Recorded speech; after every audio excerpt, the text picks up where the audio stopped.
La première journée de mobilisation contre la réforme des retraites 2023, défendue par Emmanuel Macron, a lieu ce jeudi 19 janvier. L'appel à la grève de l'ensemble des syndicats provoque de fortes perturbations dans les transports.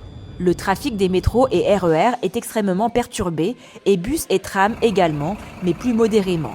La RATP est néanmoins censée assurer 50% du service aux heures de pointe, conformément au contrat passé avec Île-de-France Mobilité, l'autorité qui organise les transports en Île-de-France.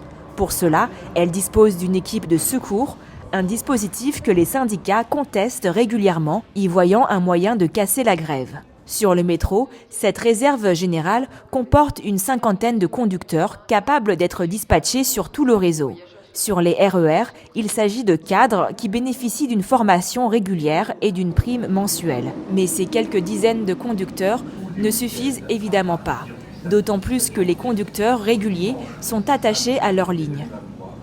C'est vrai que ça m'affecte fortement puisqu'aujourd'hui j'avais mes journées de partiel à la fac et que j'ai dû partir 1h30 plus tôt pour arriver à 8h30 à ma fac qui n'a pas décidé de décaler nos partiels même un samedi, ce qui ne nous aurait pas dérangé, qui n'a pas fait de sondage pour avoir l'opinion des étudiants et qui a préféré nous envoyer un mail en nous disant que les partiels seront maintenus.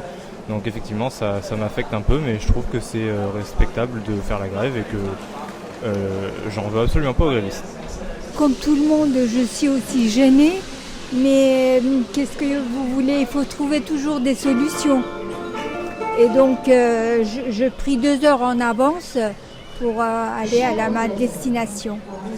Vu que les consommateurs, et c'est le peuple, c'est les gens qui sont touchés par la grève, il vaut mieux que le gouvernement trouve une solution en mettant des remplaçants, des gens qui vont faire la grève comme conducteurs, toujours des gens qui sont volontaires. J'ai pu remarquer qu'il y avait quand même des secteurs d'activité qui ne pouvaient pas bénéficier du télétravail et qui du coup devaient se déplacer. Ça demande énormément d'organisation, prévoir plusieurs heures à l'avance, des fois les départs pour pouvoir arriver à l'heure. Mais la RATP a quand même laissé et mis à disposition beaucoup d'agents pour nous aider et nous renseigner pour faire au mieux nos voyages et nous rendre là où on veut.